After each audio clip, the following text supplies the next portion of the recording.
Listo.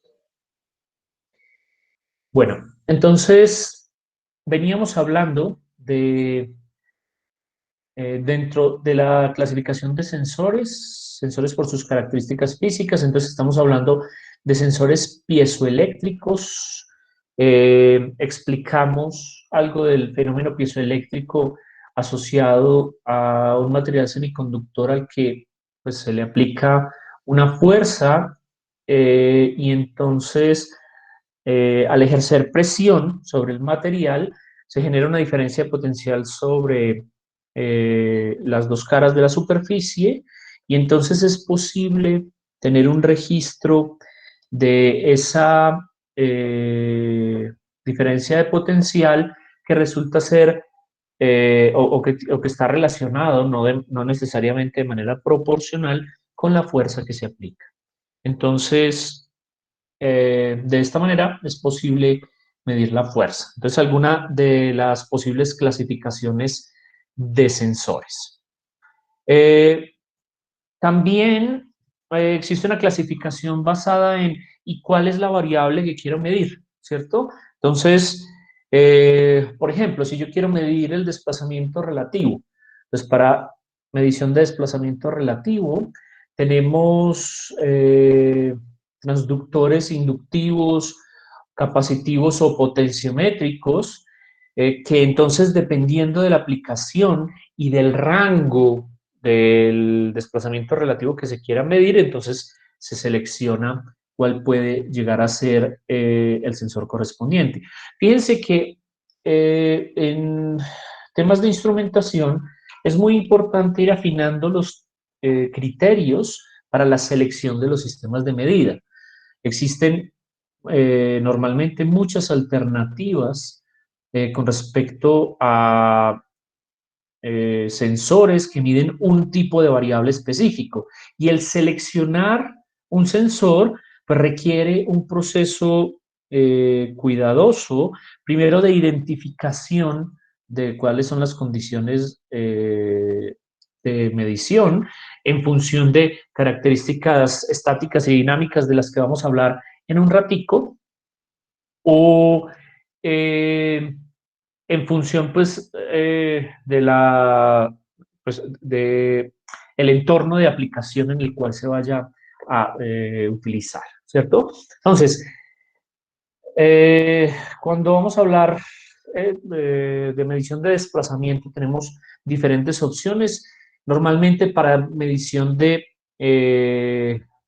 desplazamientos pequeños, también hay sistemas de medición de desplazamiento sin contacto, ¿cierto? Entonces, sensores inductivos que miden pequeños desplazamientos, pero que son muy sensibles, pero con una respuesta no lineal. Ahí empiezan como la caracterización de los sistemas de medida. Si, por ejemplo, me paso a la medición de fuerza, entonces, para medición de fuerza voy a encontrar diferentes alternativas. Entonces, tengo galgas extensiométricas que son una medición de forma indirecta. Es decir, voy a medir la fuerza con base en el efecto que genera la deformación de un material conductor. Y entonces, eh,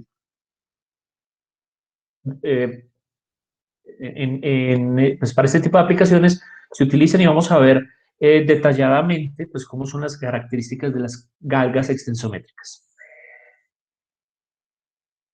O si quiero medir torque en lugar de fuerza, pues esas medidas están relativamente relacionadas, ¿cierto? Hacen parte de la mecánica y cuando mido torque, pues básicamente estoy intentando medir el efecto de un movimiento rotacional, ¿cierto? Entonces, incluso es posible hacer configuraciones de galgas extensométricas pegadas a, por ejemplo, a una barra que me permite determinar el torque que se aplica sobre la barra, eh, identificando la deformación que se genera al aplicar pues, un torque rotacional sobre esa barra. ¿cierto? Para esto se utilizan arreglos de galgas extensométricas, de lo que vamos a hablar un poco más adelante, y esos arreglos se relacionan con un dispositivo que se utiliza en instrumentación con frecuencia, que es el puente de Wheatstone. Entonces vamos a definir el puente de Wheatstone en un poquito más adelante.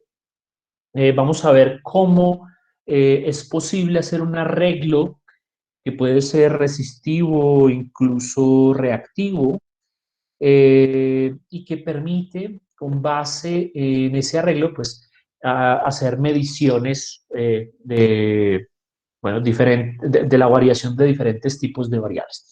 Entonces, como estas, de acuerdo con la magnitud que se quiera medir, bueno, de la variable que se quiera medir, entonces podemos tener múltiples aproximaciones. Por eso, entonces, se convierte en un proceso importante la determinación de cuáles son eh, esos, pues las variables que quiero medir y en qué contexto las quiero medir. Bien, algunas de las clasificaciones de sensores. Ahora cuando hablamos de sistemas de medida, les he mencionado que la caracterización de los sensores o de los transductores se hace en función de características estáticas y dinámicas. Entonces, hablemos de las más importantes características estáticas, entendamos lo que representan para que cuando veamos un sensor de cualquier tipo podamos leer eh, y entender sus condiciones de operación, ¿cierto? Entonces, empecemos por el rango. El rango, básicamente, para la determinación del rango, basta con determinar los valores máximos y mínimos que se obtienen de la entrada y de la salida, ¿cierto? Entonces, recordemos que estamos hablando de un sensor. Entonces, un sensor lo que hace es transformar una variable física en una variable eléctrica. Y entonces, eh, para un rango de variación entre un valor mínimo y un valor máximo de la variable de entrada, por ejemplo, si es un sensor de temperatura, entonces una entrada no sé, entre 5 y 40 grados centígrados, eh, y una salida, entonces supongamos que la salida está definida por una señal en tensión que varía entre 0 y 10 voltios, ¿cierto? Entonces el rango está caracterizado o está especificado más bien por esos valores máximos y mínimos que pueden alcanzar las variables de entrada y salida.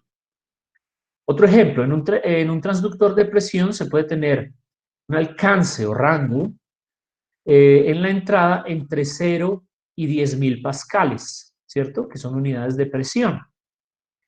Y un alcance o rango de salida entre 4 y 20 miliamperios. Entonces, resulta ser un estándar industrial el tener señales en corriente de 4 a 20 miliamperios.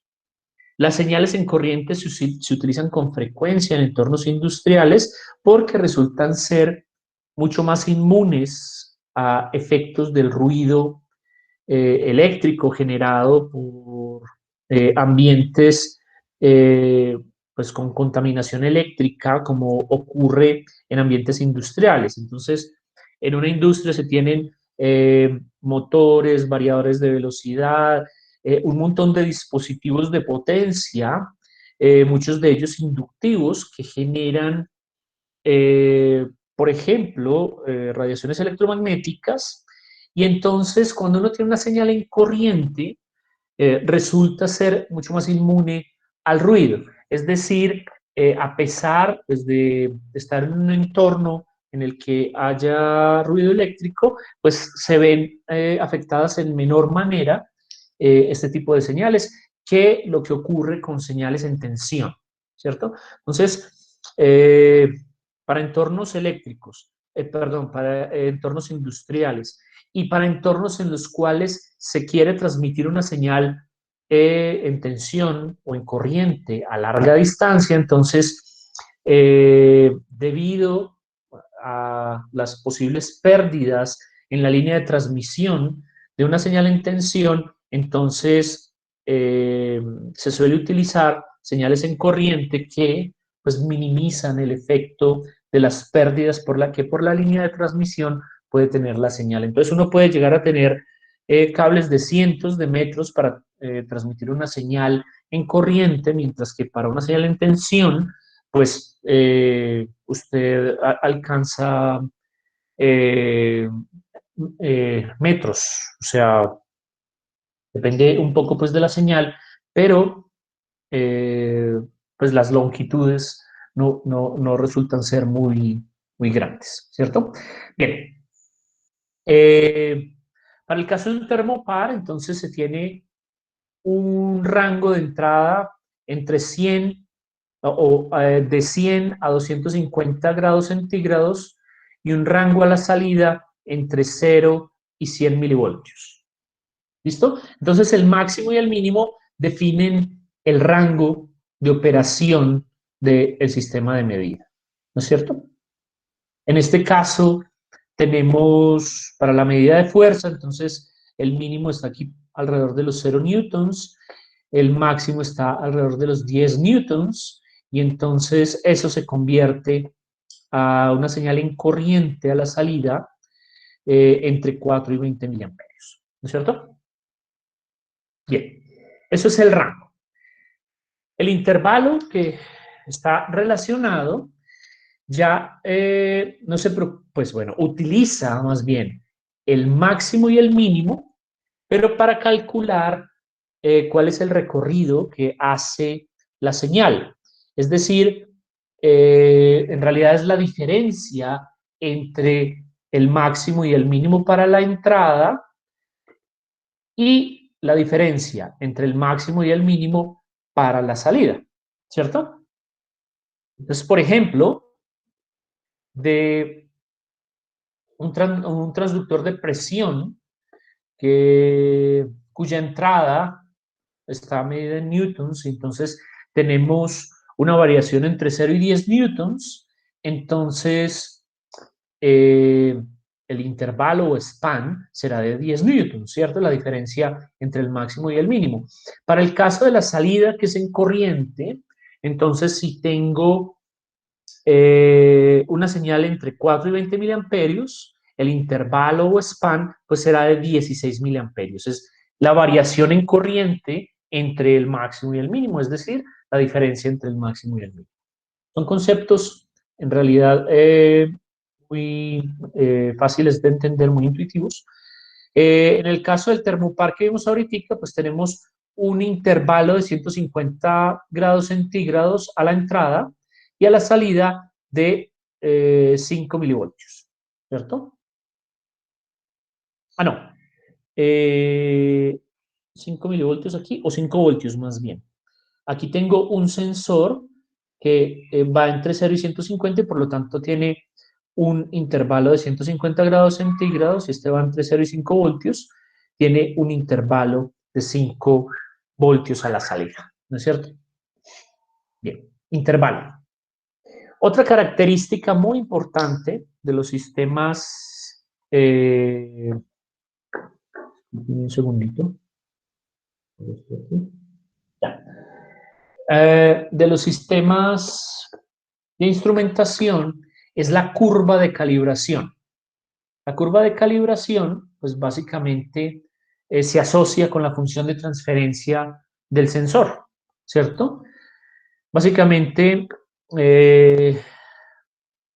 es una curva que nos permite relacionar la salida con respecto a la entrada, y entonces nos muestra mediante una representación gráfica, cuando lo planteamos como una representación gráfica, como un conjunto de puntos que determinan cómo a medida que va variando la entrada, cambia la salida del sensor, ¿no es cierto?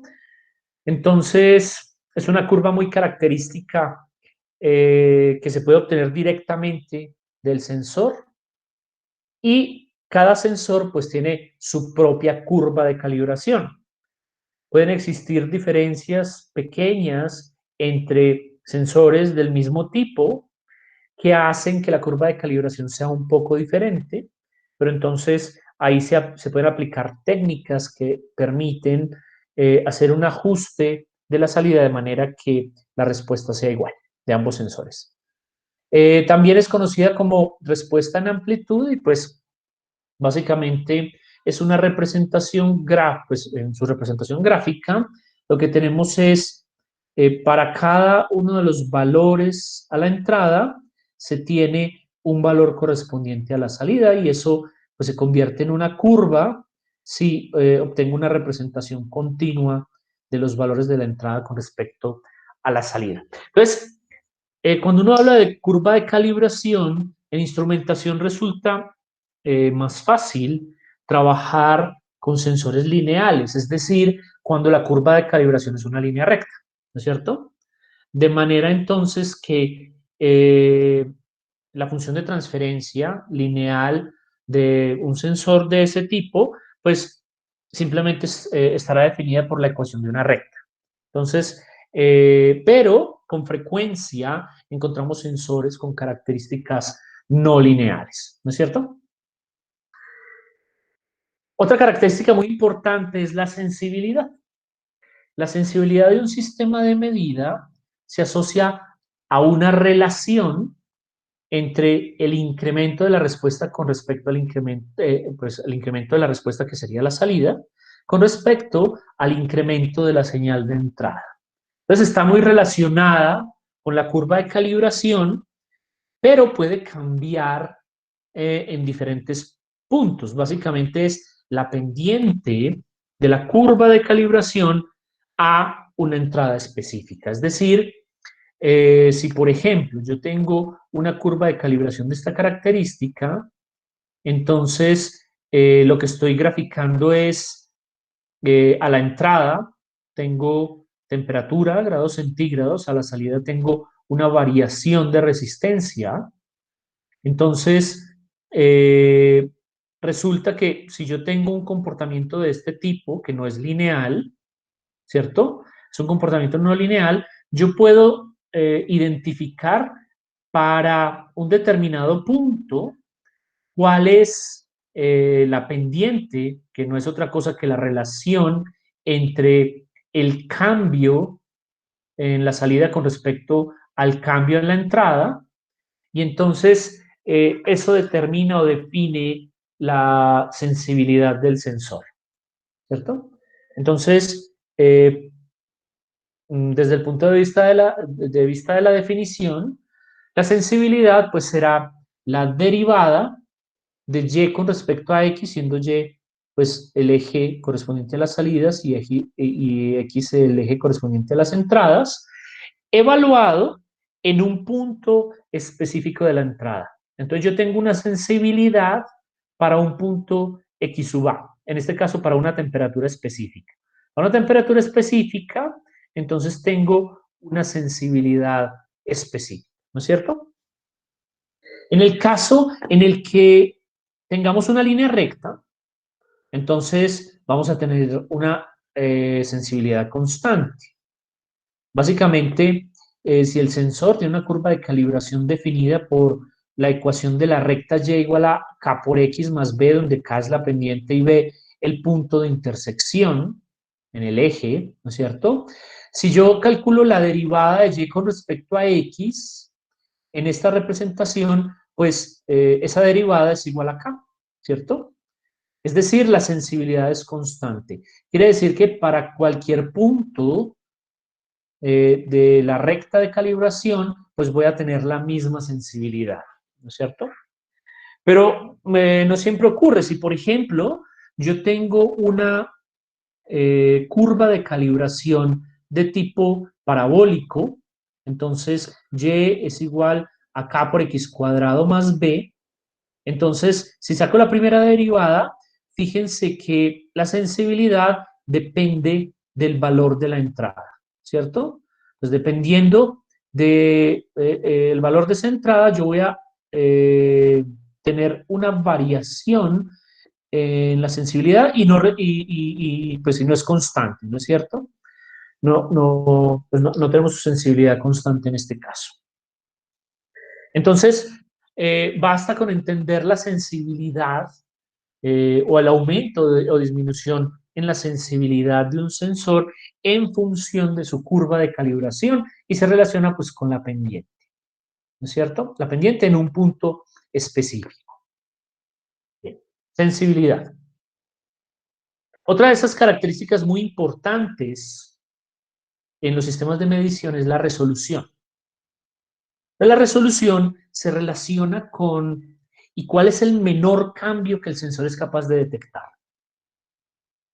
Tengo un sensor que es capaz de detectar eh, una variación de determinada magnitud, pero si yo hago una variación de una magnitud menor, entonces el sensor no es capaz de detectarlo. Eso lo define la resolución, el cambio más pequeño de señal que puede ser observado en el dispositivo de medida.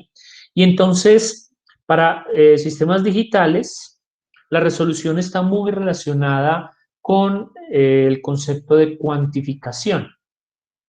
Recordemos que la cuantificación te permite como representar una señal continua en un número finito de valores. Entonces, si por ejemplo yo tengo una señal continua como esta, yo puedo representar esa señal continua por un conjunto de valores representados, en este caso, mediante 3 bits. Entonces, si yo utilizo 3 bits, tengo la posibilidad de tener 8 estados posibles o 8 variaciones posibles. Entonces, casi que yo puedo representar esta señal continua mediante 8 escalones diferentes de valores al representar esa señal con 3 bits. Pero yo puedo aumentar la cantidad de bits que representan esa señal. Y al aumentar la cantidad de bits, entonces mejoro la resolución.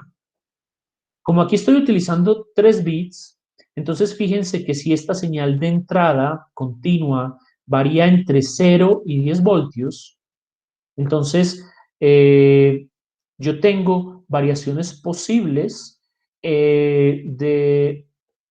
aquí tengo entre 7.5 y 8.75 de 1.25 voltios, ¿cierto?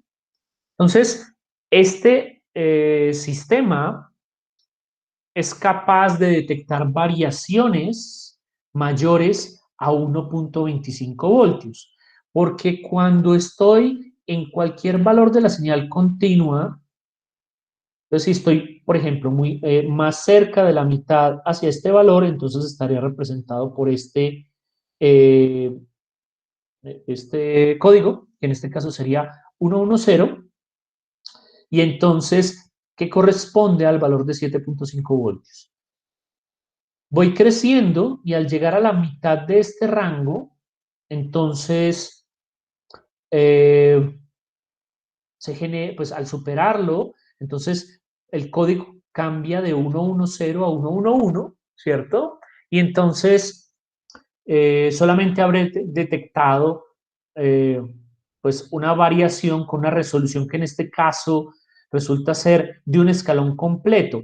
Entre la mitad de un escalón y la mitad del siguiente se tendrá este valor, entre la mitad de este valor y la mitad de este se tendrá este otro, y así sucesivamente. Entonces, fíjense que la cuantificación en sistemas digitales determina cuál es el cambio más pequeño que un sistema representado de forma digital puede captar de una señal continua como esta, ¿cierto? Entonces, eh, esto tiene un efecto importante al momento de seleccionar un convertidor análogo digital. Entonces, de sistemas digitales, ustedes habrán estudiado los convertidores análogos digitales. Entonces, un convertidor análogo digital es un dispositivo, bueno, y vamos a recordarlo un poco más adelante, un dispositivo capaz de convertir una señal análoga en un código digital que depende, pues, al cual se relaciona una cantidad específica de bits. Y entonces, de la cantidad de bits que se utilicen para ese proceso de cuantificación, pues yo tendré una resolución o eh, para decirlo en términos de su definición, el cambio más pequeño que soy capaz de detectar de esa señal continua. Resulta muy clave entonces, en función de la aplicación, determinar cuáles son esas variaciones mínimas que yo necesito detectar y por lo tanto, si lo que estoy haciendo es un proceso de transformación de análogo a digital, seleccionar el convertidor análogo a digital y la cantidad de bits que utiliza el convertidor análogo a digital para hacer esa transformación.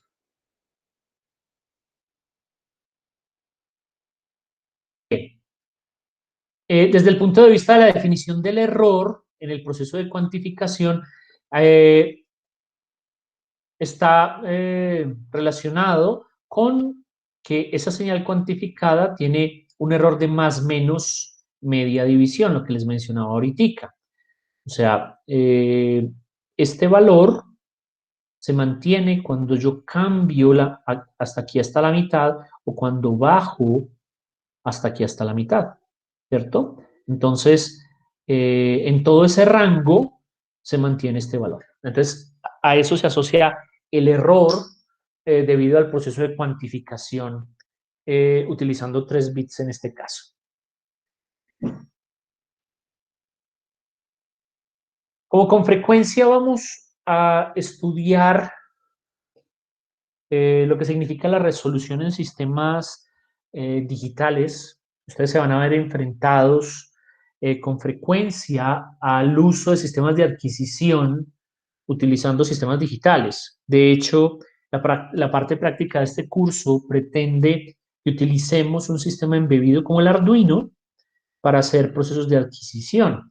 Y entonces vamos a tener convertidores análogos digitales con una resolución de 10 bits. Entonces, hablemos un poco más acerca de esas características relacionadas con la resolución en sistemas digitales. Entonces, en sistemas digitales, la cantidad de bits, eh, la resolución depende de la cantidad de bits que se utilizan para la cuantificación. Entonces, por ejemplo, si yo tengo 12 bits, entonces, la resolución del convertidor análogo digital es de 12 bits. Eso quiere decir que yo puedo representar 4096 combinaciones binarias diferentes entre 1, o más bien entre 0 y 4095. Es decir, yo puedo representar 4096, que sería entre 1 y 4096, pero los sistemas digitales utilizan o empiezan su conteo desde 0. ¿Cierto? Entonces tenemos registros que pues, pueden tomar el valor de 0. Entonces, en realidad, los registros, pues para manejar 12 bits, tenemos variaciones entre 0 y 4095, ¿no es cierto? Eso quiere decir que si yo organizo los 12 bits, ¿cierto? En orden, recuerden que cuando tengo un número binario, o cualquier número en cualquier sistema numérico, que puede ser hexadecimal, que puede ser octal, o decimal, o binario. Entonces, al escribir el número, el dígito que está más a la derecha es el dígito menos significativo, también definido como el less significant bit. Y el bit que está, pues para el caso de un número binario, el bit que está más a la izquierda es el bit más significativo, el que tiene más peso, ¿cierto? Se representa por las letras MSB, ¿cierto? El most significant bit. Entonces, resulta que cuando yo tengo una resolución de 12 bits, entonces cada cambio en el bit menos significativo es el que define la resolución de ese proceso de conversión o de codificación. ¿Sí? Entonces, básicamente, se puede calcular a cuánto corresponde el valor de ese bit menos significativo simplemente haciendo esta operación. Si yo divido el intervalo sobre 2 a la n, siendo n la cantidad de bits, entonces yo puedo calcular cuánto es el cambio correspondiente para el bit menos significativo. Entonces, por ejemplo, para el convertidor de 12 bits, si tengo un rango de voltaje análogo entre 0 y 1 voltios y voy a hacer la conversión entre 0 y 1 voltios utilizando 12 bits, entonces básicamente el bit menos significativo representará una variación de 244 microvoltios que se determina simplemente al dividir ese voltio, un voltio, entre la cantidad de estados posibles que puede tomar el convertidor análogo digital, lo que me indica una resolución de 244 microvoltios. Es decir, cada 244 o variaciones, cada que hay una variación de 244 microvoltios, entonces el bit menos significativo cambia, ¿cierto? Si lo que estoy haciendo es incrementar la tensión, cuando incremente 244 microvoltios, entonces va a incrementar o va, pues, si está en 0 va a cambiar a 1 el bit menos significativo. Entonces, el bit menos significativo cambia cada 244 microvoltios y por lo tanto la resolución de esa conversión análogo digital resulta ser de 244 microvoltios, ¿no es cierto? Bien, también hay otra forma de definir la resolución en sistemas digitales y específicamente cuando se habla de multímetros digitales se puede encontrar multímetros digitales de 5,5 dígitos o de 6,5 dígitos de resolución o de 4,5, bueno. Pero entonces eso suena como raro, ¿cómo es eso del medio dígito? Entonces, ¿a qué se refiere el tema del medio dígito? Pues en general, medio dígito significa que el dígito más significativo, recuerden que el más significativo es el que está más a la izquierda, el que tiene mayor peso, ¿no es cierto? Entonces, el dígito de mayor peso solamente toma el valor de 0 o de 1, ¿cierto? No toma el resto de valores. Si estamos en decimal, por ejemplo, estamos hablando de un multímetro digital cuyos dígitos toman valores decimales, ¿cierto? Entonces hay variaciones entre 0 y 9 en cada dígito, pero el dígito más significativo, entonces solamente toma los valores de 0 y de 1. Entonces, cuando tenemos un dispositivo para el cual el dígito más significativo solamente toma los valores de 0 y 1, se define como medio dígito. Quiere decir que si tengo un multímetro digital de 5,5 dígitos, pues voy a tener 5 dígitos, los de la parte menos significativa, variando entre 0 y 9 cada uno, y el último dígito, el más significativo, el de más a la izquierda, solamente tomará los valores de 0 y 1. Entonces aquí tenemos un ejemplo. Entonces, para una resolución de 5,5 dígitos se expone valores entre 0 y 199.999 para el caso unipolar o entre menos 199.999 y 199.999 para el caso bipolar, ¿cierto? Cuando tengo enteros sin signo o tengo enteros con signo. Básicamente, esto añade un carácter más, ¿no es cierto? Pero, pues, tengo una resolución mayor porque tengo una cantidad de estados el doble, ¿no es cierto? Tengo el doble de estados posibles. Entonces, como por ejemplo, un voltímetro de 5,5 dígitos sobre un intervalo de 10 voltios tendrá una resolución de, para el caso unipolar, 10 voltios dividido 200.000 variaciones posibles, es decir, 50 microvoltios, ¿cierto? Si tengo, aquí tengo 200.000 variaciones diferentes, entonces lo que tengo es una resolución de 50 microvoltios. Al tener variaciones en tensión de más de 50 microvoltios, entonces el bit menos significativo va a cambiar. Perdón, el dígito menos significativo va a cambiar. Porque estoy hablando de un dispositivo que tiene dígitos decimales. Bien. Si alguien tiene alguna pregunta en alguna parte, por favor, no duden en hacerla. Bueno, ahora hablemos de la precisión. Cuando uno habla de precisión y resolución, tiende a confundir los términos. La idea es que a partir de hoy ustedes claramente diferencien lo que es precisión de resolución. Entonces ya vimos que resolución es el cambio mínimo que es capaz de detectar el dispositivo. Cuando hablemos de precisión, inmediatamente piensen en error. ¿Qué tan cerca está la lectura al valor real? A pesar de que parecieran estar relacionados los conceptos, fíjense que la precisión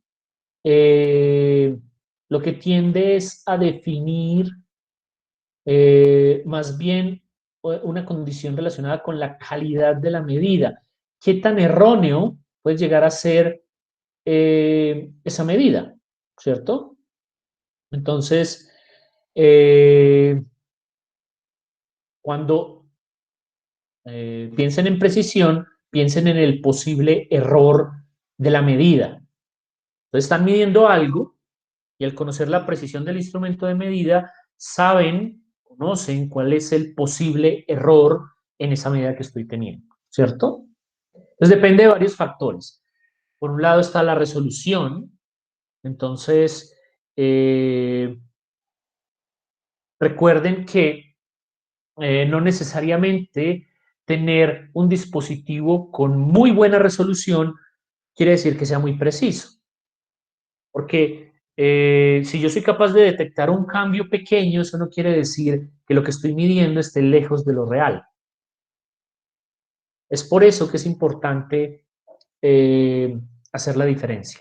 También depende del offset del amplificador. Recuerden que cuando utilizamos amplificadores operacionales, eh, digamos que entre comillas, un defecto, una característica que tienen los amplificadores operacionales es el offset. Entonces, el offset básicamente es un error eh, que hace que si yo fijo a la entrada de un amplificador, pongo 0 voltios, la salida no necesariamente está en 0. Con frecuencia está en un valor que resulta ser constante, pero que puede incluso llegar a cambiar con efectos externos como la temperatura, ¿cierto? Entonces el offset del amplificador puede ser un problema. Cuando se presentan no linealidades, cuando yo tengo no linealidades, entonces tengo que corregir no linealidades y ahí hay que pagar un precio de alguna forma. El ruido también es un generador de error. La deriva térmica es lo que les mencionaba hace un momento. Si un amplificador operacional cambia el offset en función de la temperatura, entonces se pueden generar errores. Si el sistema de medida está constituido por resistencias y son resistencias que no son de precisión, sino que son resistencias que dependen fácilmente de la temperatura, pues entonces puede estar en riesgo pues, la precisión del sistema de medida. Entonces no lo confundamos con resolución, porque la posibilidad de detectar un cambio muy pequeño no quiere decir que se esté obteniendo el valor real. Pues cuando pensemos en precisión, pensemos en error Y cuando pensemos en resolución, pensemos en cuál es ese cambio mínimo que es posible detectar. Entonces, cuando hablamos de precisión, debemos definir varios tipos de errores. Entonces está el error absoluto. El error absoluto básicamente es la resta algebraica entre el valor medido y el valor real. Pues si yo conozco o yo tengo un valor de referencia que me permite determinar el valor real y tomo una medida, entonces fácilmente calculo la diferencia algebraica y determino el error absoluto. El error relativo, que normalmente se plantea en porcentaje, es la relación entre el error absoluto que acabo de determinar sobre el valor real. Básicamente esto me indica qué tan alejado desde el punto de vista porcentual está ese valor medido con respecto al valor real, ¿cierto? O sea, en porcentaje lo que representa es ese error absoluto, qué relación tiene con el valor real. Con frecuencia también, para valores relativos pequeños, se utiliza como representación de la precisión eh, pues una expresión basada en lo que se conoce como partes por millón, que se utiliza pues como el ppm para representar esas partes por millón.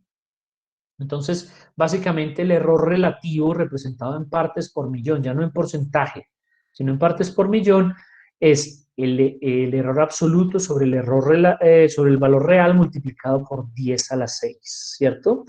Fíjense que esto normalmente se hace cuando esta relación da un valor muy pequeñito. Cuando estamos hablando de millonésimas, al momento de calcular esta relación, entonces lo que hace es que se multiplica por 10 a la 6 y ese valor se dice pues que está en partes por millón, en lugar de representarlo en porcentaje. ¿Cierto? Bien. Hablemos de otra de esas características estáticas muy importantes, como es la linealidad. Entonces, podemos decir que un sistema de medida es lineal si los valores correspondientes de entrada y salida están sobre una línea recta y tenemos una sensibilidad constante, ¿cierto? Dicho de en otras palabras, eso de la sensibilidad constante quiere decir que si yo tengo un cambio a la entrada, voy a tener el mismo cambio a la salida en cualquier parte del rango, ¿cierto? Entonces está representado por una línea recta. Entonces fíjense que yo puedo representar por una recta las condiciones del comportamiento de un sensor. Pero ahora supongamos que obtenemos la curva de calibración del sensor y en realidad esa curva de calibración es esta que está por acá, un comportamiento no lineal.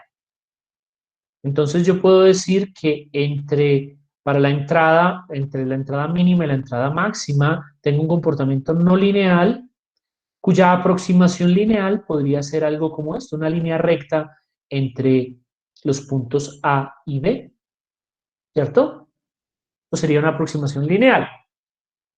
Entonces, recordemos que la línea recta ideal conecta el punto A en el inicio del rango con el punto B, con el punto máximo en el extremo del rango, ¿cierto? Y entonces, si yo quiero representar la ecuación o la curva de calibración de ese sensor por una recta, pues básicamente puedo plantear una ecuación del tipo, pues la salida menos el valor mínimo de la salida es igual a la salida máxima menos la mínima, dividido la entrada máxima menos la mínima, eso multiplicado por la entrada menos la entrada mínima. De esta manera, pues uno puede determinar la ecuación de calibración lineal de ese sensor. Si lo hago en función de los puntos A y B, ¿cierto?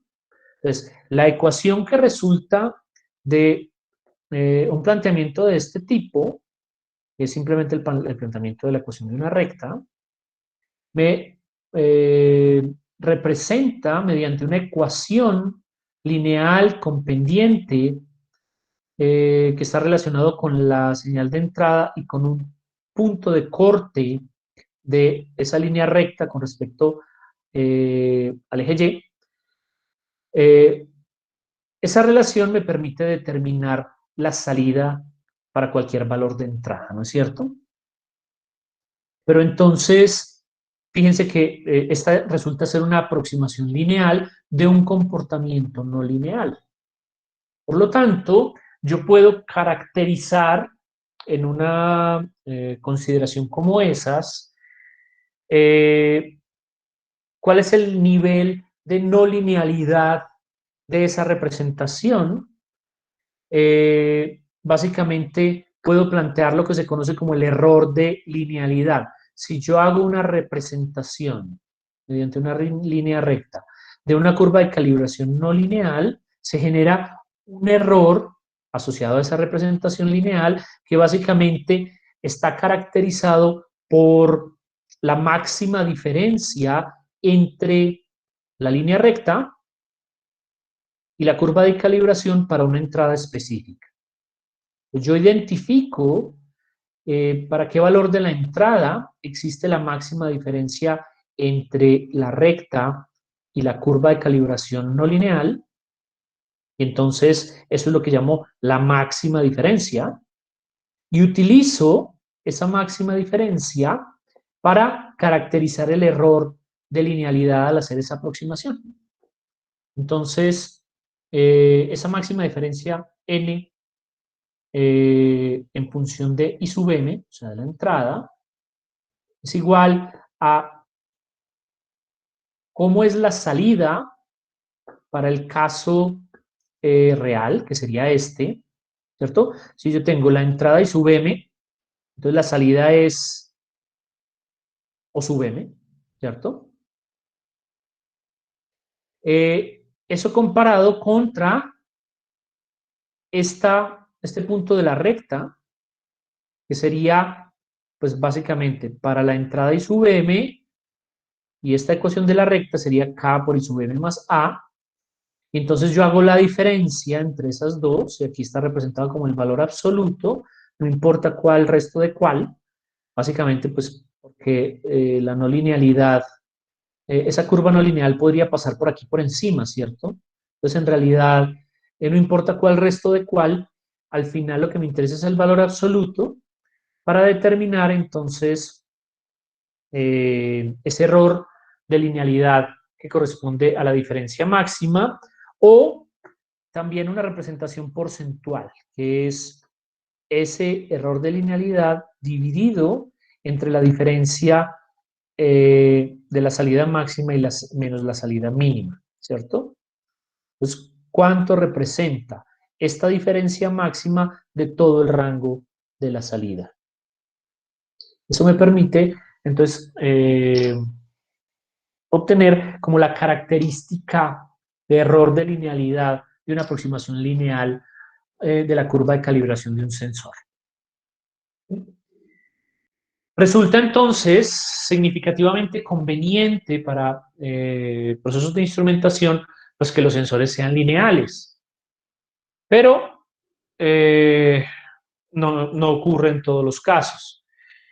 En algunos casos, por ejemplo, el termistor es un sensor de medición de temperatura que tiene una característica no lineal muy marcada, es exponencial. De hecho, la respuesta de un termistor ya la vamos a ver en detalle.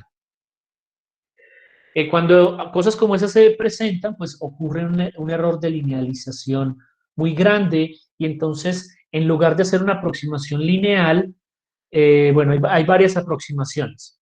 Hacer aproximaciones lineales a trozos, es decir, para un rango, entonces tengo una línea recta, para otro rango tengo una línea recta diferente, y así sucesivamente.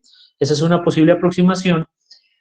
Y otra aproximación consiste en hacer compensación de la curva no lineal, ¿cierto? Entonces simplemente en ese caso pues se necesita un dispositivo con la capacidad de procesar, algún tipo de microprocesador, el microcontrolador de un sistema embebido o alguna cosa por el estilo. Y simplemente uno puede o obtener una función que nos sirva de aproximación exponencial a la característica del termistor o obtener una tabla, ¿cierto? Y entonces, con base en la tabla,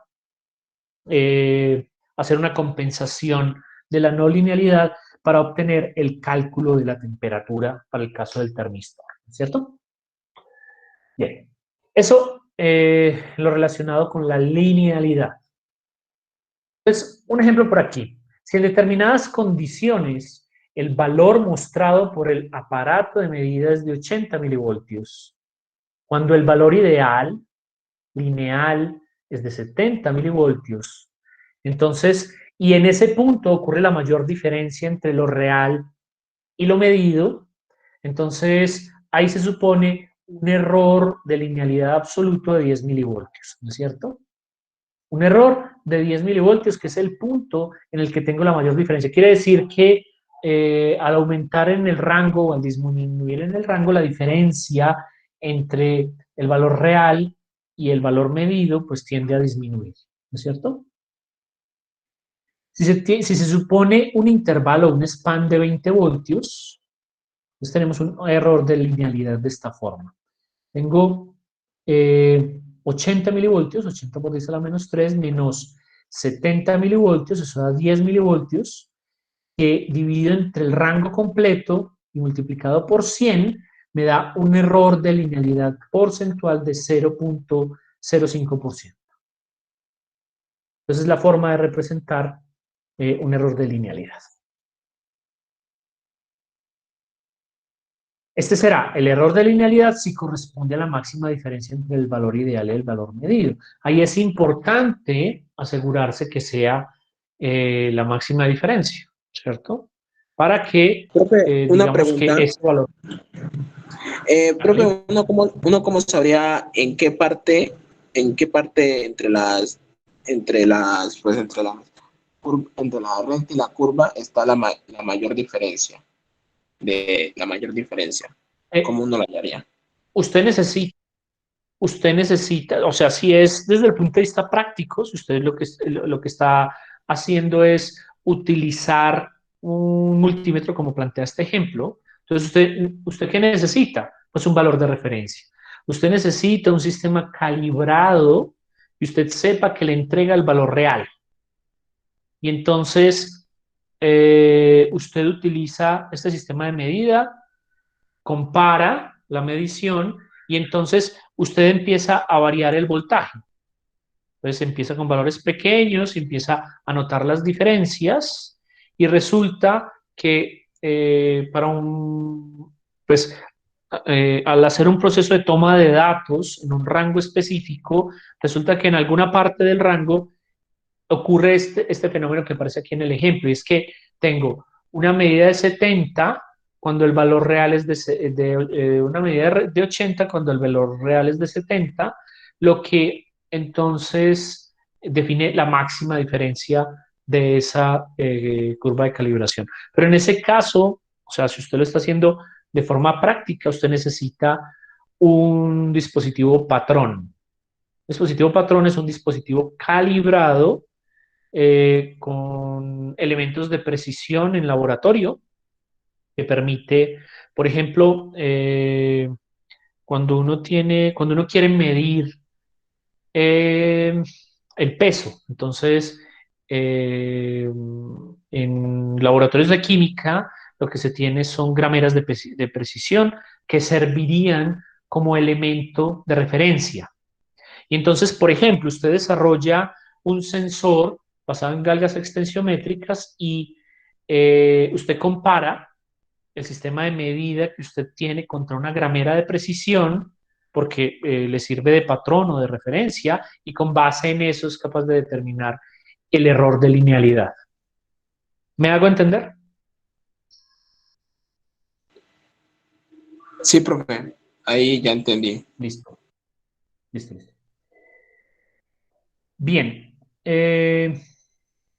Entonces, error de linealidad porcentual, que también puede medirse pues, en unidades, simplemente haciendo la diferencia. Para el ejemplo anterior, pues simplemente sería 10 milivoltios el error de linealidad, mientras que el error porcentual de linealidad pues sería 0,05%. Es esa máxima diferencia dividida entre el rango completo, ¿cierto? Que se da en valor porcentual. Bien. Otra característica estática, ya estamos llegando al final de las características estáticas, es la repetibilidad. La repetibilidad indica qué tan próxima está la medida de un conjunto de medidas. Entonces, digamos que la repetibilidad se asocia a múltiples medidas, ¿no es cierto? Entonces, si yo hago múltiples medidas sucesivas y en igualdad de condiciones, eh, entonces, ¿qué tan cerca están unas medidas de las otras? Me determina la repetibilidad del sistema, ¿cierto? Y está muy relacionada con el concepto de precisión. Entonces, si yo hago múltiples medidas sucesivas en igualdad de condiciones y obtengo valores muy cercanos, entonces tengo un sistema que es bastante preciso, ¿cierto? Puede especificarse en unidades por un periodo de tiempo o en porcentaje del intervalo. Entonces, con frecuencia se utiliza un gráfico como este para representar la precisión de un sistema de medida. Entonces, como una diana, ¿cierto? Como un tiro al blanco, pues. Y entonces, eh, yo tengo un montón de medidas que están cerquita unas de otras y entonces tengo un sistema de medición preciso o tengo un sistema de precisión exacto. O sea, hice 3 medidas y me dieron acá. Hice otras 3 medidas y me dieron acá. Hice otras 3 medidas en otras condiciones y me dieron acá. Entonces, este es un sistema de esto es un sistema cuya repetibilidad se asocia a la exactitud, ¿cierto? Mientras que este, pues, es un sistema que resulta ser preciso. Si lo que tengo, o mejor dicho, el nivel de precisión se asocia con y que, para una medida específica, qué tan agrupados están los puntos de medida. Por eso es importante para determinar la repetibilidad que se hagan medidas en igualdad de condiciones, ¿cierto? Entonces, por ejemplo, para determinar la repetibilidad de un sensor normalmente se hace en condiciones de laboratorio. Entonces, con condiciones controladas, temperatura controlada, humedad controlada, si es un sensor de luz, entonces con condiciones de iluminación controladas, de manera que se pueda determinar entonces la repetibilidad del sistema de medida. Bien, cuando se tiene un sistema que resulta ser eh, con buenas características de repetibilidad en el tiempo, entonces digamos que procesos de recalibración del sistema de medida pues tendrán que hacerse solamente pues no con tanta frecuencia, ¿cierto? Podrán esparcirse en el tiempo. No será necesario recalibrar el sistema con mucha frecuencia. Bien, característica estática, pues tenemos la histéresis. Espero que recuerden el concepto de histéresis o el fenómeno de histéresis que se presenta, por ejemplo, en los procesos de magnetización y desmagnetización, cuando se somete un elemento ferromagnético a un campo magnético. Entonces estamos hablando de un fenómeno parecido. Entonces, si la curva de calibración, entonces aquí estamos hablando de histéresis en relación con la curva de calibración de un instrumento de medida, ¿cierto? Entonces, yo hago pruebas sobre la calibración del sensor Y para eso empiezo con valores pequeños en la entrada y voy aumentando los valores en la entrada. Y entonces eso me da una curva de calibración de entrada al ir aumentando el valor. Resulta que hay cierto tipo de sensores que si yo hago la misma medida, pero no aumentando, sino disminuyendo, empiezo en un valor alto y empiezo a disminuir la entrada, la curva de calibración resulta ser diferente. Cuando esto ocurre, se presenta un fenómeno como estos, que se conoce como histéresis. Entonces, lo que les decía, empiezo con valores pequeños en la entrada y voy aumentando los valores. Resulta que al hacer eso, tengo esta curva de calibración. Luego empiezo a bajar los valores de la variable a la entrada y al bajar tengo esta otra curva de calibración. Eso quiere decir que el sensor tiene histéresis, ¿no es cierto?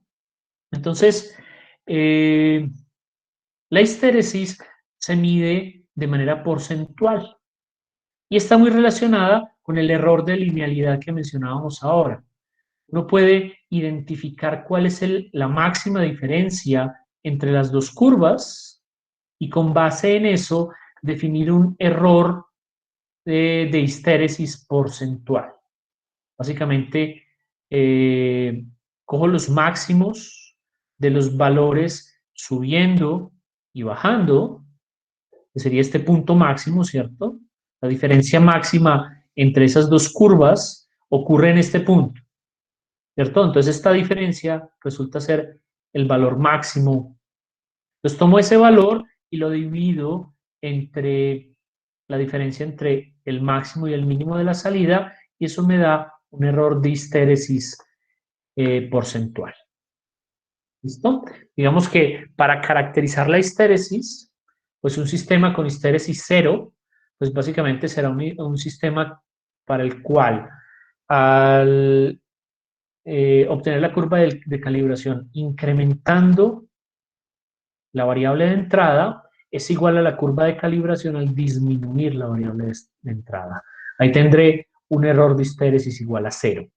¿Listo? Bien. Entonces, vale la pena tenerlo presente porque puede llegar a presentarse pues, fenómenos como estos en sistemas de medición.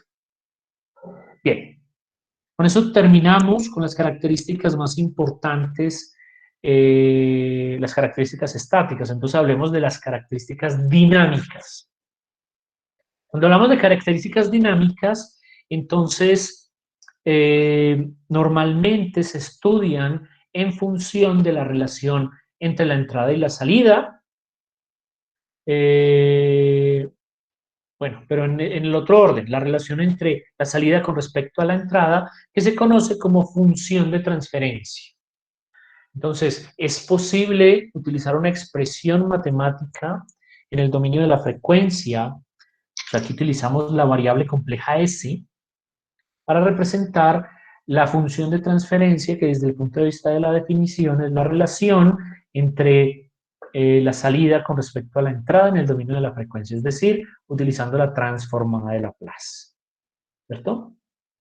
Entonces, cuando tengo un sistema representado por la función de transferencia,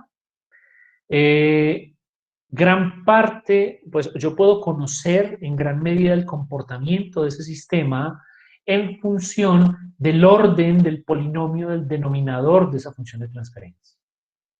Resulta que el polinomio del denominador de la función de transferencia, que se conoce como el polinomio característico, tiene una relación muy directa con la manera en la que se comporta el sistema. Entonces, yo puedo tener sistemas de primer orden cuya ecuación está definida por una recta en el dominio del tiempo, pero que en el dominio de la frecuencia, es decir, la función de transferencia, al relacionar la salida con respecto a la entrada, pues es una constante, un sistema de orden cero. Puedo tener sistemas de primer y segundo orden, y entonces los sistemas de primer y segundo orden están caracterizados por, en el tiempo, pues ecuaciones diferenciales de primer y segundo orden, o en el dominio de la frecuencia, están caracterizados por funciones de transferencia cuyo polinomio característico es de primero o de segundo orden. Recuerden que sistemas de este tipo, y entonces cuando hablo de sistemas, relaciónenlo directamente con sensores o sistemas de medida, pues pueden tener características de primer o de segundo orden, ¿cierto? Bien. Pues resulta muy útil caracterizar con base en la función de transferencia el comportamiento de un sistema de medida. Básicamente porque yo con base en el conocimiento de la función de transferencia puedo determinar, por ejemplo, si el sistema es estable o es inestable, eh, o dependiendo de dónde estén ubicadas las raíces del denominador en el plano complejo, determinar la estabilidad correspondiente, ¿no es cierto? Entonces, y además el comportamiento. Yo, por ejemplo, puedo determinar que si es un sistema de segundo orden, cuyas raíces son complejos conjugados, entonces yo sé que el comportamiento se asocia a un sistema subamortiguado que, por ejemplo, ante una entrada de escalón, si a la entrada del sistema hago una variación constante de la variable de entrada, lo que voy a tener a la salida es una respuesta oscilatoria que se amortigua con el tiempo hasta desvanecerse la oscilación y llegar pues a un valor constante. Entonces, conocer las características dinámicas de los sistemas permite entonces de entrada sacar conclusiones acerca de y cómo se va a comportar en el tiempo ese sistema. Un sensor específico, un sistema de medida específico. Entonces, cuando hacemos análisis de características dinámicas, podemos plantear modelos de sensores, es decir, un sistema mecánico, por ejemplo, un sistema para medición de fuerza o de presión, o un sistema de ese tipo, puede hacerse algún tipo de analogía con un sistema eléctrico y construir un modelo de la función de transferencia con base en esa analogía. Y estas analogías pues nacen del conocimiento o de un buen conocimiento pues del sistema que se está analizando. La idea es tener la posibilidad de calcular la función de transferencia eh, para ese análogo eléctrico del sistema de medida, ¿cierto? Entonces, por ejemplo, es posible obtener un modelo eléctrico de un sensor piezoeléctrico representado por un condensador y una resistencia. Bueno, por ahí habrá una fuente de corriente incluida. Pero entonces, digamos que yo tengo un equivalente eléctrico de lo que quiero representar y entonces, con base en ese equivalente eléctrico, para este caso específico en el que tengo un condensador y una resistencia, pues yo puedo modelar el voltaje de salida, por ejemplo, en la resistencia en términos de la corriente o del voltaje de entrada, ¿cierto? Yo obtengo la función de transferencia al obtener una relación entre el voltaje de salida con respecto al voltaje de entrada en el dominio de la frecuencia. Para hacer eso, existe una aproximación directa y es que se pueden ver cada uno de los elementos del circuito como un equivalente en impedancias en el dominio de la frecuencia, ¿cierto? Entonces, un condensador está representado por 1 sobre Cs, una resistencia, pues es R simplemente, y entonces yo puedo plantear una ecuación utilizando, en este caso, leyes de Kirchhoff de mallas, diciendo que el voltaje de entrada es igual a la corriente que circula por aquí multiplicado por esta impedancia, más la tensión que cae en esta resistencia, que es igual a la corriente que circula por aquí, por esa resistencia, ¿no es cierto? Y eso, pues, me permite calcular o determinar un modelo que me permite relacionar el voltaje de entrada con respecto al voltaje, el voltaje de salida con respecto al voltaje de entrada que conocemos como función de transferencia y que en este caso pues corresponde a una función de transferencia de primer orden, básicamente porque el polinomio del denominador es de primer orden, ¿cierto? Y sabemos pues entonces que un sistema de primer orden es un sistema estable, que tiene una respuesta amortiguada ante una entrada acotada, es decir, ante una entrada que no crece pues de manera indefinida. Entonces, podemos relacionar el análisis del comportamiento de un sistema de primer orden a el comportamiento de este, que puede ser un modelo eléctrico análogo a el sistema de medición que se esté utilizando, ¿cierto? Desde el punto de vista del análisis de la respuesta de sistemas dinámicos, entonces, para el caso del circuito RC que vemos ahorita, con frecuencia se hace análisis de la respuesta a impulso y la respuesta en frecuencia, y entonces, en este caso, si yo le aplico un impulso a ese sistema RC, entonces yo tengo un comportamiento de este tipo, básicamente en función del tiempo pues se va desvaneciendo, que también para el sistema correspondiente se puede obtener una representación de la respuesta en frecuencia, que es una combinación, recordemos esto, estos son los diagramas de Bode, la combinación de una gráfica del efecto del sistema que tiene en magnitud y en fase, ¿cierto? Indicando, pues, este eje es frecuencia, entonces, si en este eje tengo la frecuencia en radianes por segundo, yo veo cómo es la respuesta al aplicarle una señal senoidal a la que le cambio la frecuencia a la entrada de un sistema y con base en eso obtengo esta característica. Entonces, para bajas frecuencias, para frecuencias intermedias y para frecuencias altas, entonces yo sé, por ejemplo, que esta será la respuesta en frecuencia de un sistema de qué tipo. Cuando yo tengo una magnitud que atenúa frecuencias bajas y tiene por aquí como una frecuencia de corte y para frecuencias por encima de esa frecuencia de corte no genera atenuación. Esto es característico de un sistema de que conocido como ¿qué? ¿Alguien lo recuerda? ¿Pasabanda? No, es un filtro, pero no es pasabanda, porque para frecuencias a partir de esta y siguiendo hasta infinito, no hay atenuación.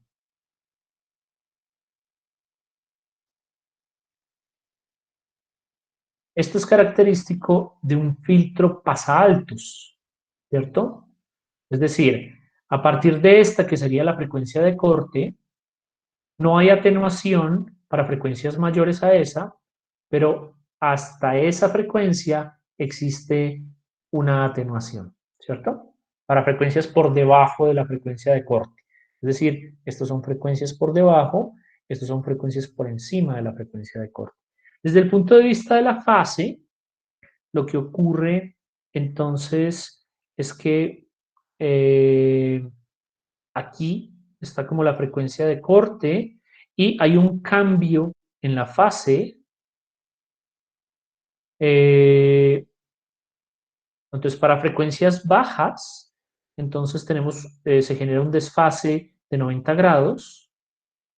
En la frecuencia de corte tenemos un desfase más o menos de 45 grados y para frecuencias por encima de la frecuencia de corte tenemos una tendencia a tener un desfase de cero, ¿cierto? A medida que vamos aumentando la frecuencia, el desfase se va haciendo 0. Característico de un filtro pasaltos, ¿cierto? Si fuera pasabanda, entonces no solamente atenuaría frecuencias bajas, sino por aquí arriba habría otra frecuencia de corte y atenuación a partir de esa frecuencia, ¿cierto? Eso caracterizaría un filtro pasabandas. Bien. Y entonces, cuando analizamos las características dinámicas, entonces tenemos que preocuparnos por lo que es la respuesta en frecuencia. La respuesta en frecuencia, ¿cómo varía la sensibilidad del transductor en función de la frecuencia de la variable de entrada?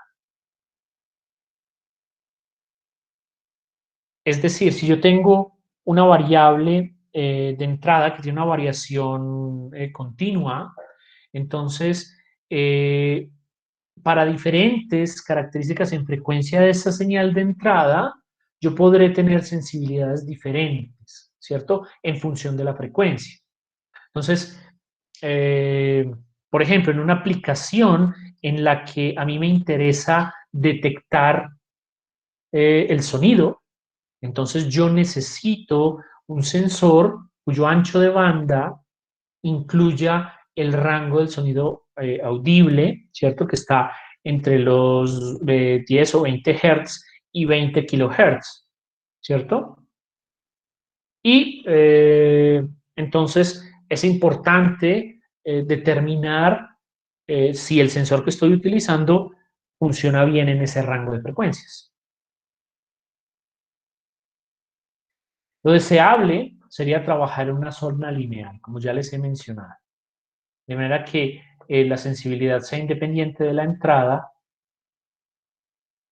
del transductor, ¿no es cierto? O sea, una región lineal sería podría ser como esta región de acá, aunque se ve bastante plana. Digamos que aquí tenemos regiones, esta parece también una región lineal, ¿cierto? Aquí podríamos pensar que es lineal en este tramo, ¿cierto? Aquí tenemos otro segmento lineal donde la sensibilidad es constante. Aquí tenemos variación de la sensibilidad en este rango.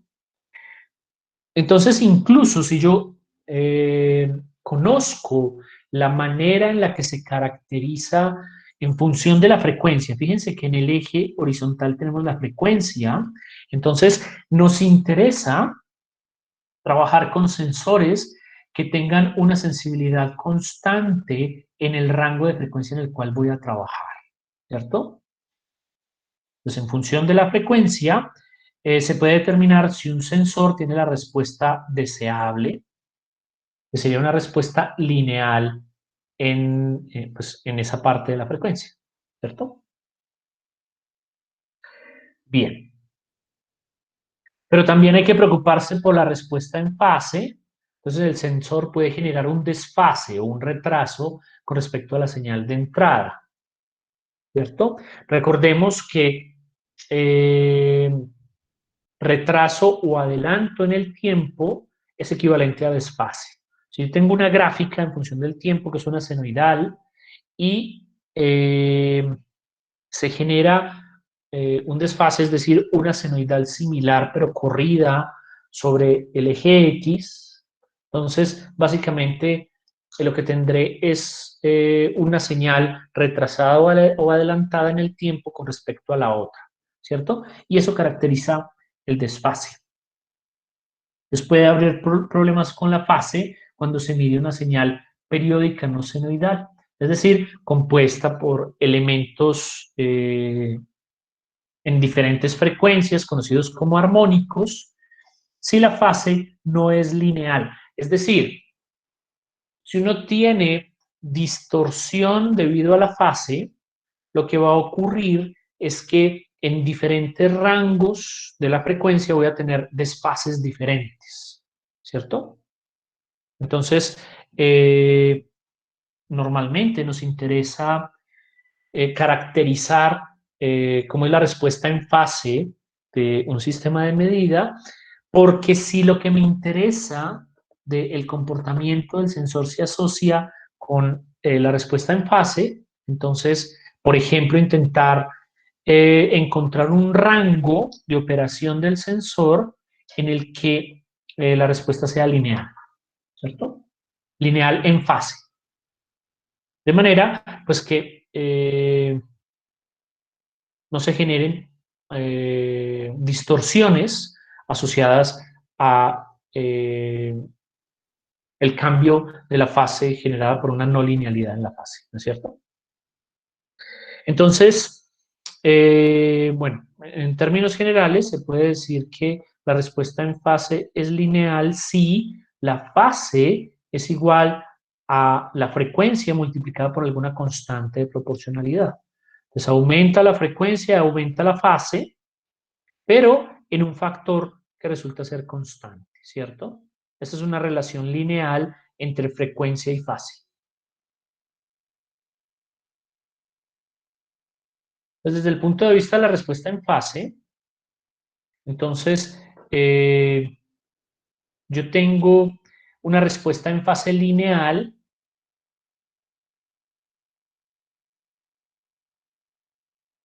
esta es la variación o el cambio en una variable física y resulta que el sensor o el transductor, pues lo que me muestra es una señal de este tipo. Fíjense que comparada esta con respecto a esta, pues básicamente son iguales, pero esta está retardada en el tiempo. Con mucha frecuencia, los sensores añaden retardos. Y esto es muy importante caracterizarlo para sistemas de control. En sistemas de control, los retardos pueden generar inestabilidad si no se compensan de manera adecuada o bueno, si no se caracterizan de manera adecuada. Entonces, es importante caracterizar desde el punto de vista de los retardos el comportamiento en frecuencia que puede llegar a tener un sensor, ¿sí? Entonces aquí tenemos un desfase generado pues, por el retardo entre la representación de la señal de salida del transductor con respecto a la señal física.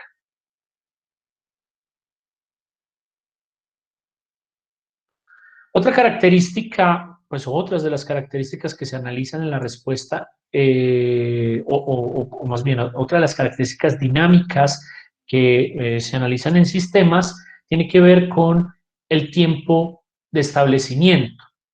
Entonces, el tiempo de establecimiento, en palabras, es cuánto tiempo tarda un sensor en llegar a un valor que permanece constante en el tiempo. Es decir, que cuando la variable deja de cambiar, la respuesta del sensor permanece estable. El tiempo que se tarda para eso es lo que se conoce como tiempo de establecimiento. Y entonces, por ejemplo, una respuesta característica de un sistema de segundo orden, pues básicamente un sistema de segundo orden subamortiguado, entonces es una respuesta de este tipo, que es oscilatoria, pero que se va amortiguando. Aquí hay una envolvente exponencial que muestra la manera en la que esto se va amortiguando, de manera que por aquí, fíjense que ya se aproximó al valor final. De hecho, se caracteriza en función de un pequeño rango, puede ser del 2% o del 5%, entre, disculpenme un momento que esto está sacando aquí notificaciones, y no es el chat. Un segundito.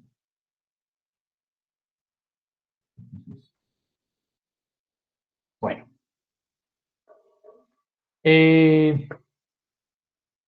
Entonces, una respuesta como estas, digamos que puede caracterizarse o determinarse cuánto tiempo tarda en estabilizarse la respuesta del sensor con base en el cálculo del tiempo de establecimiento, que para una respuesta subamortiguada, básicamente es el tiempo que tarda en meterse en una banda del 2%, del 5% de error y no volver a salir de ahí. Entonces, aquí ya la respuesta se metió ahí, entonces uno dice que a partir de este momento el sistema está en estado estacionario. Digamos que la variación es pequeña con respecto al valor final, ¿cierto? Entonces, este son el tipo de características que es importante conocer de la respuesta de un sistema de medida, porque le permite a uno determinar cómo se va a comportar el sensor e incluso definir la función de transferencia del sensor para utilizarla en el análisis del sistema. Y entonces, para sistemas de control, conocer las características de ese sensor que normalmente está en la realimentación, pues permite determinar el tipo de compensación que puede ser necesario aplicar para mejorar la respuesta del sistema. Bien, entonces características dinámicas. Para terminar el día de hoy vamos a hablar de algunos criterios que se utilizan para la selección de sensores. Entonces,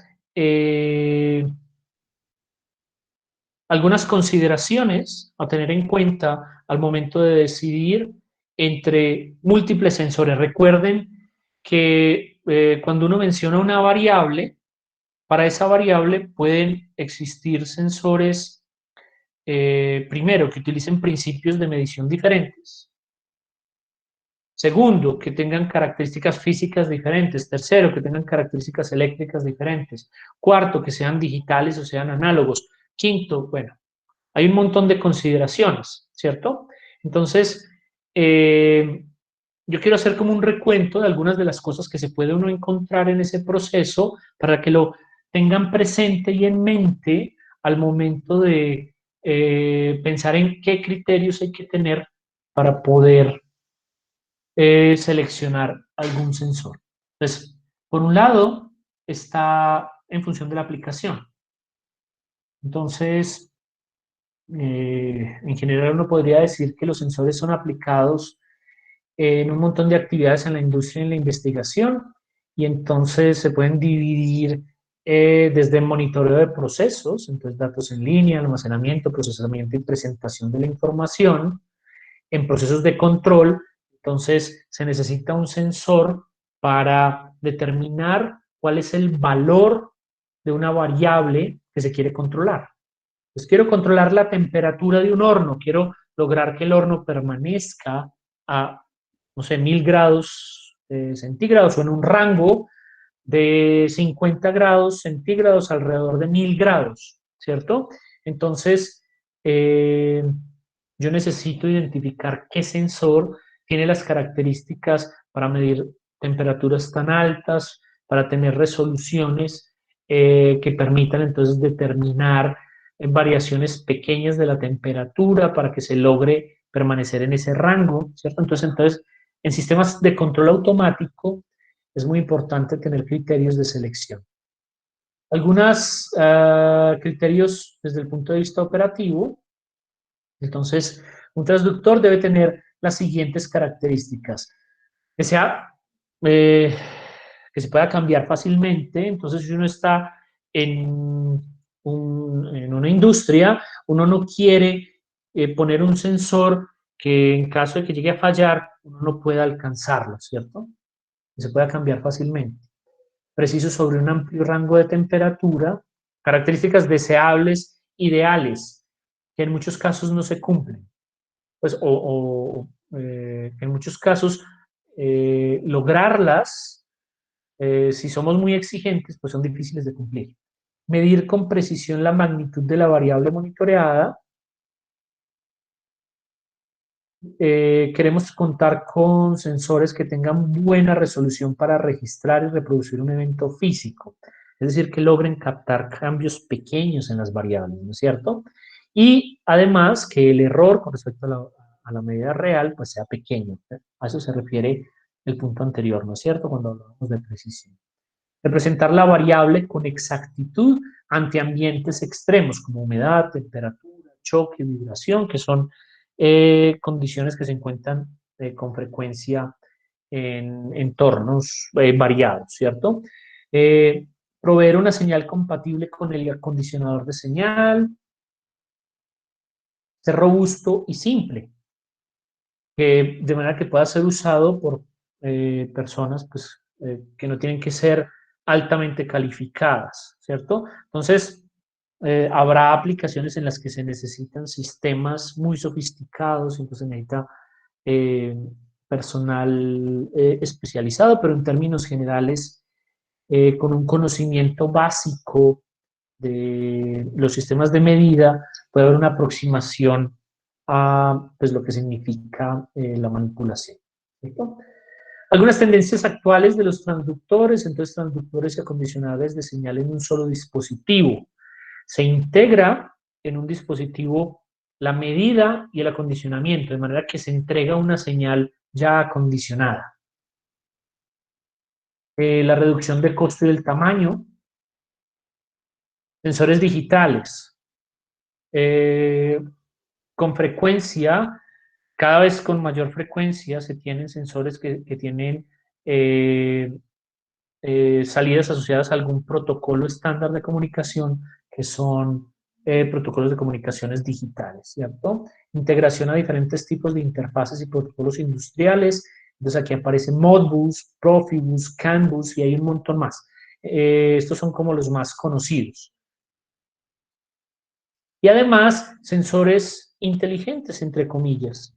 Entonces, un sensor inteligente es un sensor que es capaz de adaptarse a diferentes condiciones de operación e integrarse con múltiples tipologías de sistemas. Es decir, un sensor que tiene diferentes interfaces de comunicaciones, un sensor que se puede ajustar con facilidad en el lugar o remotamente incluso. Hay sensores con interfaces inalámbricas que permiten ajustes de sus parámetros. Hay sensores que tienen la capacidad de autoajustarse o hacer autodiagnóstico. Entonces, tendencias en pues lo que significa el uso de sensores. Algunas consideraciones de selección. Entonces, ahora mencionábamos la magnitud a medir. O sea, ¿qué quiero medir?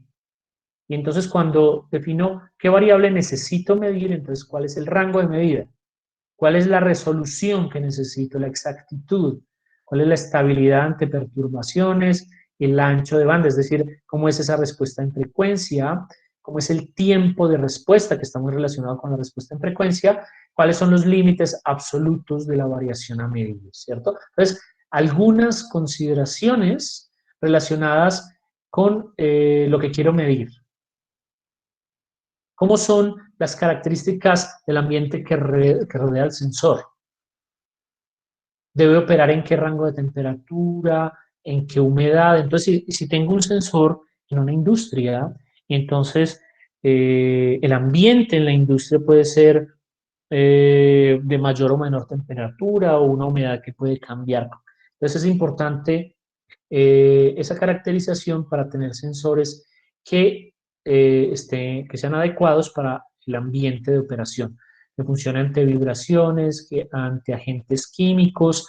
Algunos tipos de sensores utilizan empaques especiales. Ya les había mencionado las termocuplas, que utilizan un empaque al momento de acercarse al proceso, básicamente pues porque se pueden degradar con facilidad. Entonces, que sean resistentes a agentes químicos, que funcionen en atmósferas explosivas y en entornos electromagnéticos. Las características de salida. Pues como con respecto a la salida que nos preocupa, la sensibilidad. Yo necesito determinado nivel de sensibilidad para una aplicación. Las salidas, que sean en tensión, en corriente, en frecuencia, en impedancia, que tenga una salida unipolar, es decir, voltajes positivos o voltajes positivos y negativos, flotante, diferencial, en voltaje, en corriente. ¿Cuál es la impedancia máxima que soporta la salida y cuál es el destino? Entonces, si lo voy a conectar a un dispositivo analógico, digital o a telemetría o a lo que corresponda. Otra consideración, pues, son las características de alimentación. Entonces, alimentación con tensión o con corriente. Entonces, es muy importante el tema de las protecciones, de la regulación y del efecto del ruido cuando tenemos señales en tensión, o si se alimenta pues con señales en frecuencia, cuál es la potencia disponible y consumida y cuáles son las características de estabilidad. Otros factores a tener en cuenta podrán ser el peso, la dimensión, la vida útil, el precio, qué tan fácil se consigue, ¿cierto?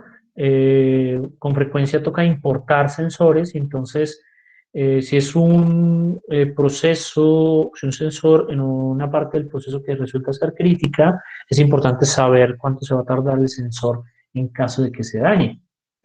El tiempo, el modo de instalación, longitud del cable, el tipo de conector, la situación en caso de fallo, el costo de mantenimiento, el costo de instalación, el costo de sustitución. Entonces, un conjunto de factores a tener en cuenta al momento de seleccionar un sensor. Bien, ¿tiene alguna pregunta, algún comentario con respecto a la presentación del día de hoy? Y que participara un poco, por allá alguien se animó a hacer una pregunta. Espero que no pregunten porque todo esté muy claro y que no sea que no pregunten porque les dé pena o pereza o lo que sea. Ojalá estén preguntando o incluso aportando. Si alguien tiene alguna experiencia con respecto a alguno de estos temas, pueden abrir el micrófono y aportar cuando quieran. La idea es que esto sea lo más participativo posible.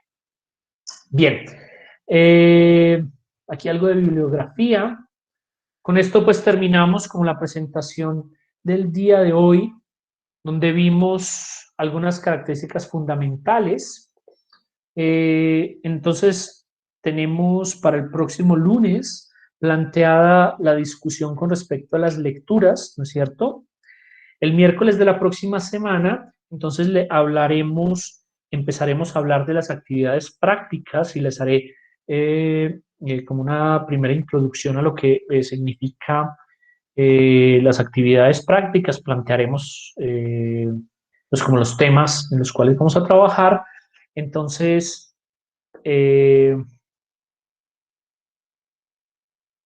bueno, con esto terminamos la presentación de hoy.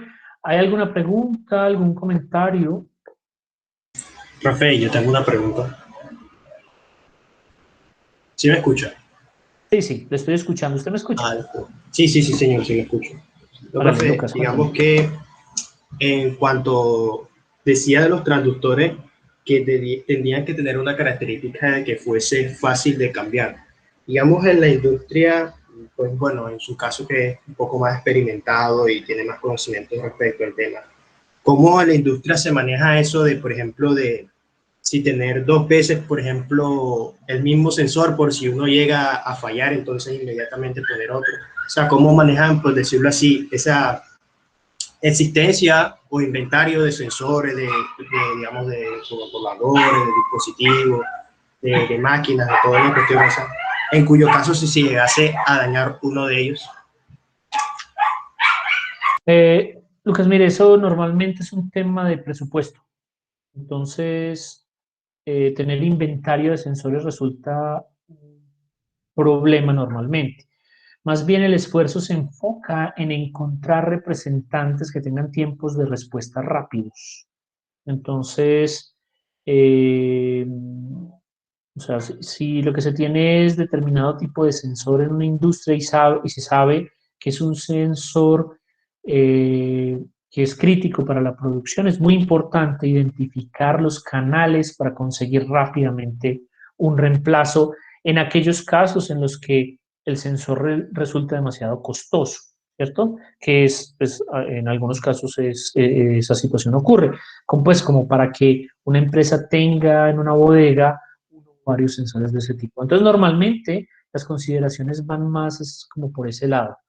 Intentar identificar canales de consecución rápida, de manera que pues el reemplazo sea rápido. Si resulta ser muy crítico, si por eso se para la planta hasta que llegue el sensor, entonces ahí sí se justifica, ¿cierto? Entonces, si hay empresas que tienen un sensor de reemplazo en el caso en el que alguno les falle, pensando en quito uno, pongo el otro y lo mando a reparar, ¿cierto? En el caso pues, en el que aplique algo, pues una situación como esas. Entonces, digamos que esos son como los dos casos pues que he visto que puede llegar a ocurrir en una empresa. Listo, profe, muchas gracias. Muy clara la respuesta. Listo. ¿Alguna otra pregunta?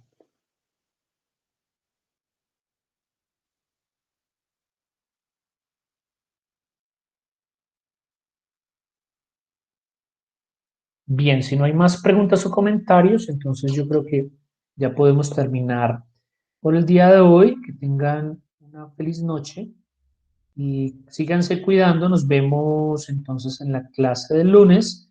Bien juiciosos a hacer esa lectura, bien críticos, para que tengamos una discusión bien participativa el próximo lunes. ¿Listo? Entonces, no siendo más. Listo, profe, muchas gracias. Que profe, gracias.